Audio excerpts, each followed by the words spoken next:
Ahoy there! Welcome to Weird Homes, a show that looks at the most unusual and bizarre homes in North America. The sea provides. That's what Morris Reese says. He spent a lifetime drifting with the tides, and we're going to drop in on him in his driftwood dwelling, complete with Shakespearean shelter and Egyptian outhouse. We're also going to find out how thousands of beachcomb treasures like these can spruce up a home. And we're going to drop anchor alongside a 1912 paddle-wheeler turned bungalow, complete with life jackets. Anchors away, landlubbers. These are homes for the nautically minded. Meet West Coaster John Anderson, part beachcomber, all pack rat. A lot of people call it garbage, trash, junk. I call it treasure. And this is May Cole. She's made a home out of a marine legend. And Morris Reese, he's an outdoorsman. He only goes inside when it's absolutely necessary.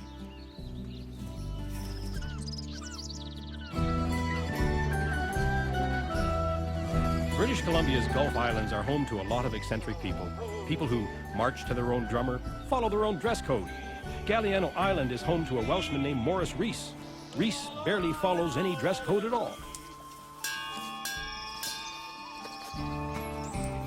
That bell means put your clothes on, Morris. You got visitors. But let me choose and who I should love all my life and longer, and hear the waters sing all day. Recognize the poetry? Who else would a Welshman be reciting? Dylan Thomas. The Reverend Jenkins closes his book. The morning service is over.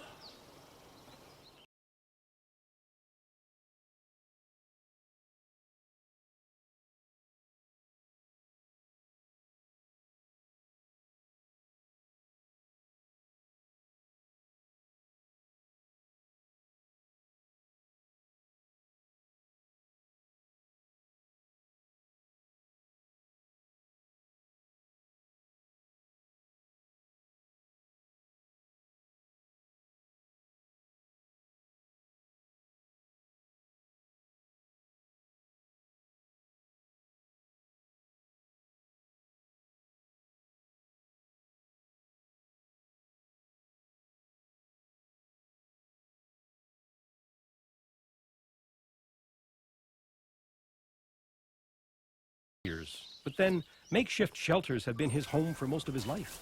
He may be a loner, but he's a hospitable loner. You caught me at a good time. It's the beginning of summer, and I'm preparing for my grandchildren and my summer visitors. So this is Mattelin's playground, age 15 months. So there we are, that's the playground. So come and join me. I've just got to put a cooler hat on my head here. Summer has at last arrived. That's better. Most of us would consider this roughing it, but at 70, Morris is in perfect health. Well, this is my Shakespeare shelter, I call it. It's how I like to start the day when I want to ponder on the woes of the world. And you see what I mean now. Morris loves being on stage, even if it's a driftwood stage. Must have got it from his mother, who sang for the troops in World War II, or from his preacher father. You see, when the human species, or ape man as I'm calling us now these days, a course I'm busily taking, and get a little bit worried, I come and ponder on this one and only painting of mine, which I call Maggot Man. You get the impression that Morris doesn't invest a lot of time or energy in the rat race. He's found pretty much everything he needs right here, which is about as far from the madding crowd as you can get. So there we are. But however, life still carries on. And here are my carouseling Canadians on a Saturday night, drinking good beer. At my expense, I might add. Must be grand on a Saturday night. The gang gathered round, Morris reciting, down at the Sailor's Arms. And by the way, the Sailor's Arms is always open.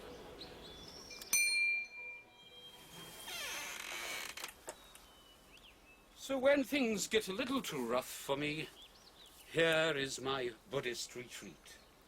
An easy chair, the contemplation of Buddha.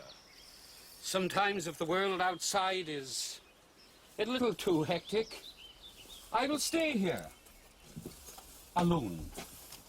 The monastery, you see, I find, is far too crowded.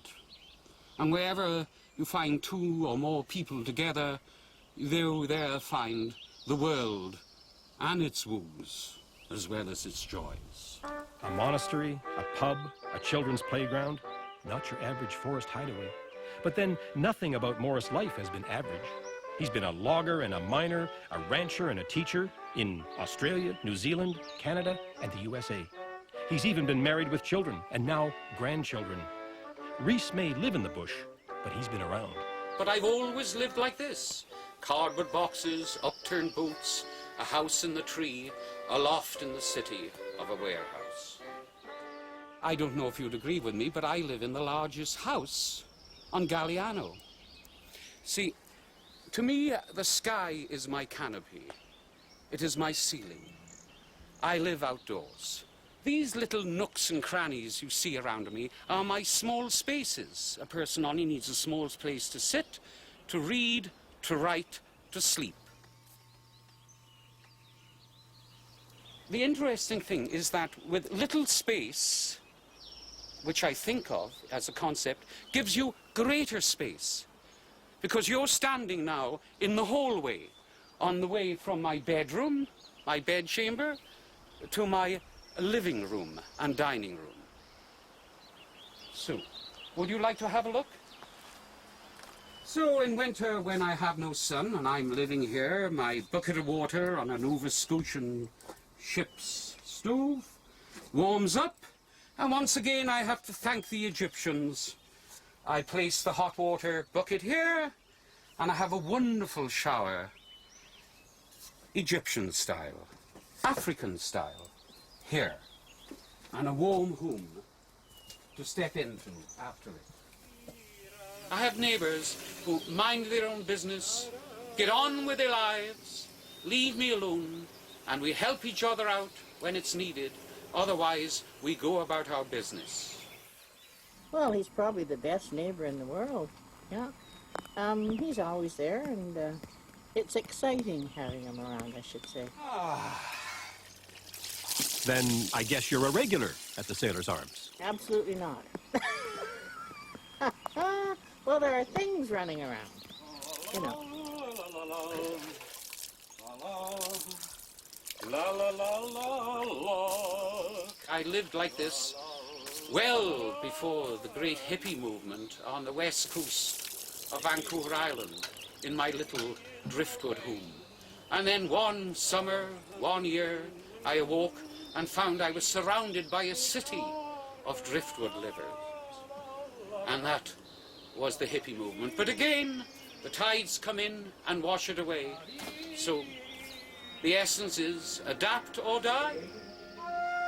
As the sun goes down on another perfect day, it's time for Morris to bank the fire and reflect poetically on the human condition. Our revels now have ended. These our actors, as I foretold you, were all spirits and are melted into air, into thin air.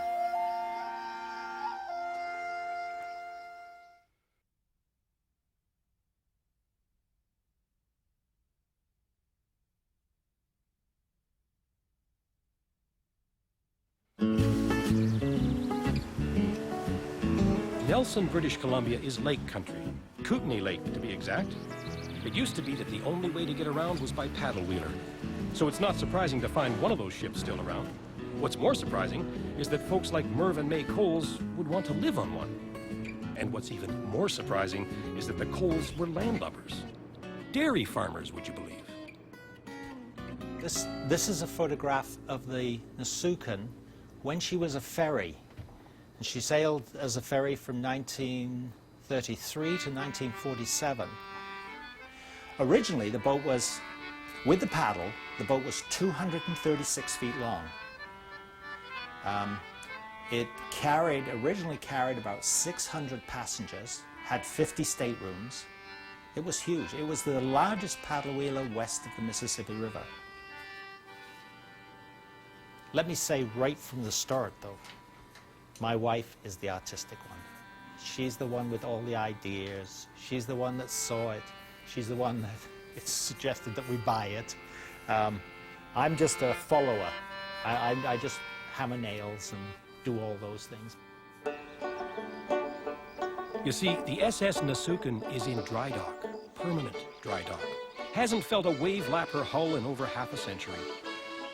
She sat high and dry on this site for 30 years before Merv and May decided to adopt her. We just happened to be passing one day, and I craned my neck, and look at that! And then I said, look, it's got a for sale sign. He said, well, you want me to turn around? And I said, well, that'd be nice. I said, no, you better not. I said, you might be sorry. One of the things I'd like to show you is in here. These are the original life jackets from the Nasukan. As you can see, they've all got SS Nasukan, steamship Nasukan on them. Now, these are identical to the life jackets that were on the Titanic when she went down. They're just plain cork and covered over with canvas. Whether you're a dairy farmer or a ferry skipper, something always needs fixing. But for May, it's a labor of love. You see, her Norwegian ancestors were mariners, so sailing the Nasukan, even on dry land, is a dream come true. And the best part is, May didn't have to entirely leave her former life behind. And if you come in here and look up, there, this is the main dairy herd up here. And you don't have to milk one of them. And you don't have to put up with what comes out the other end either. I know we're on dry land, but I could swear this boat is moving. But we had one lady came, and she went to the wheelhouse. And when you're standing back here, the water's moving, and you really feel like you're moving along with it. And when you're in the wheelhouse, it's a little worse. It feels like the boat, the whole thing's moving along. And she was up there, and she started hanging on. She said, I have to go out. I can't stand here any longer. She was going to be seasick, I guess. Of course, May and Merv have had plenty of time to get their sea legs. Merv hardly hangs on when he heads below decks. Well, here we are on the bottom level. The kitchen is here, and that's a galley kitchen. May wanted it more like a boat, so she made a galley kitchen. Well, that looks snug and cozy. But what about wardrobe space? For clothes, we have chest drawers in each bedroom. And then one of the staterooms upstairs is turned into a big closet. That's the downside of living on a boat. Never enough storage room. Which means you gotta think like a squirrel and use every spare inch you can find.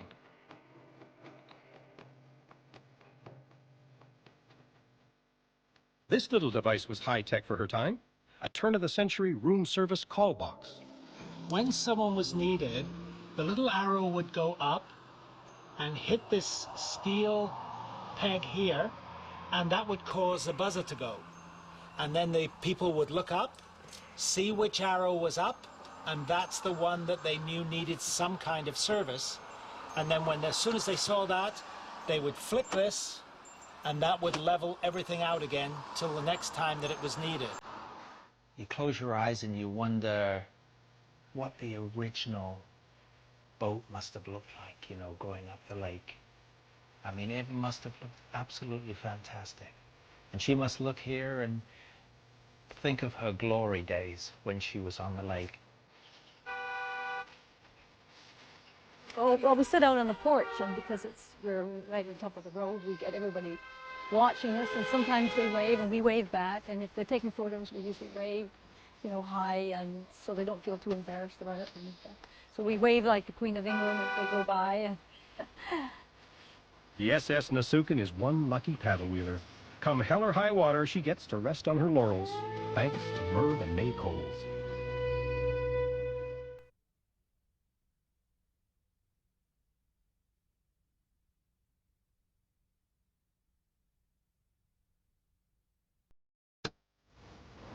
The Pacific Ocean. They say everything but the kitchen sink is drifting out there. And if it's out there, it'll eventually wash up on the beach not far from the home of John Anderson. Well, I'm considered a pack rat. I'm just into anything that's unusual, old, collectible. You know, I pack it back, I bring it back, and that's pretty much me. When John's not out here scavenging, he's a plumber. He and his 4 brothers share a sizable Anderson family estate near the town of Forks, Washington. But it's only John who's been bitten by the beachcombing bug.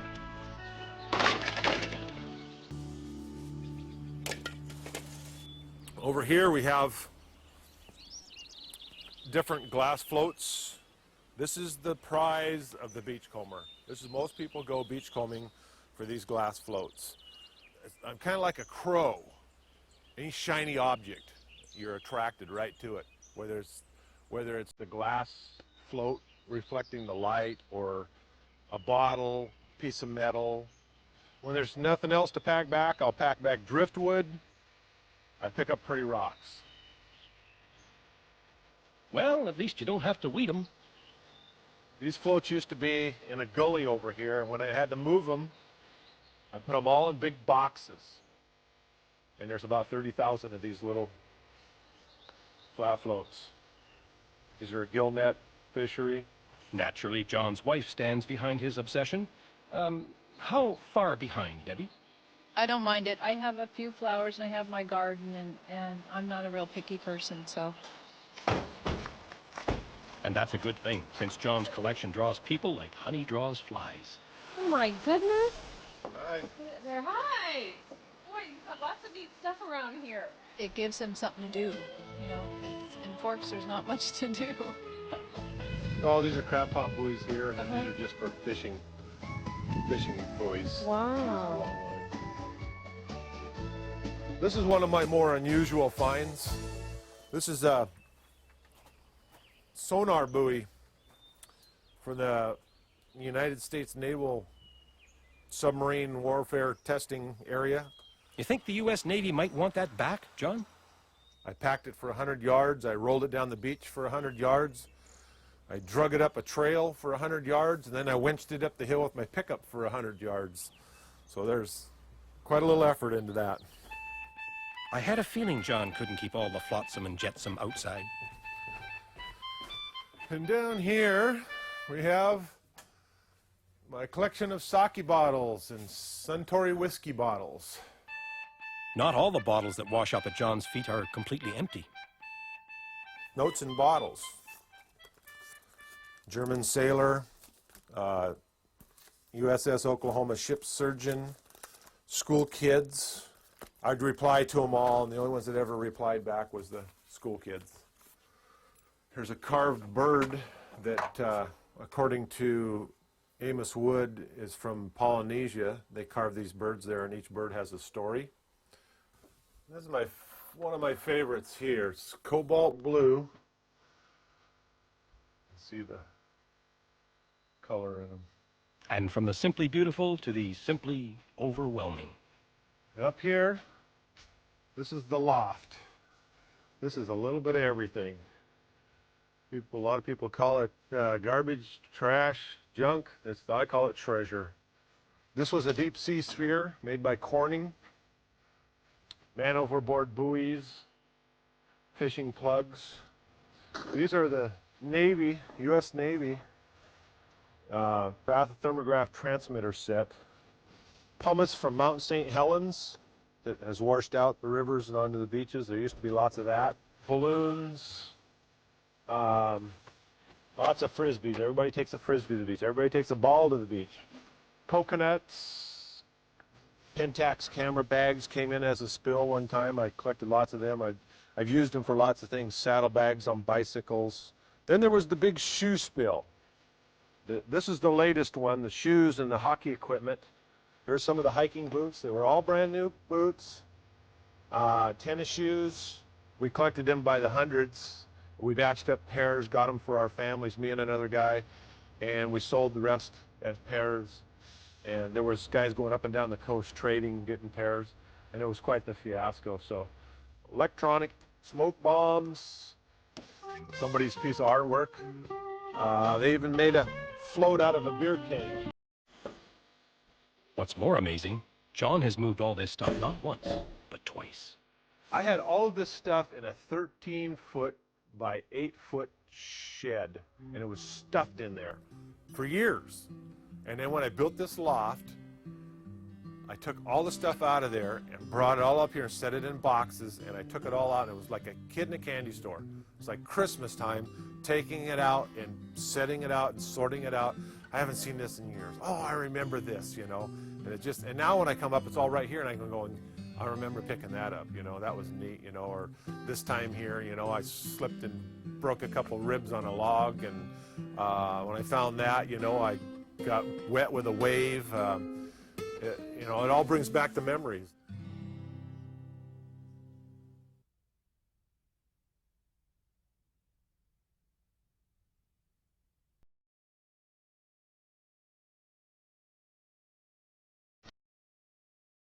I've been asked, what am I going to do with all this stuff? And I says, I don't know, ask my kids, I'm leaving it all to them.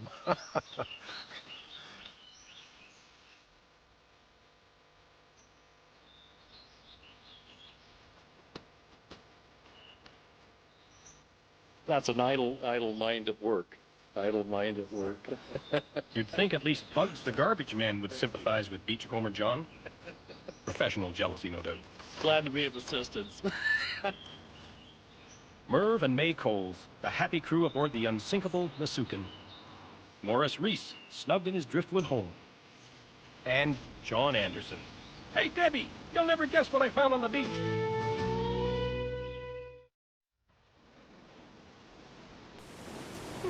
Wonder if John's found anything in a size 10, black and white. Left? I'm Arthur Black. Hope you enjoyed Weird Homes. We'll see you next time.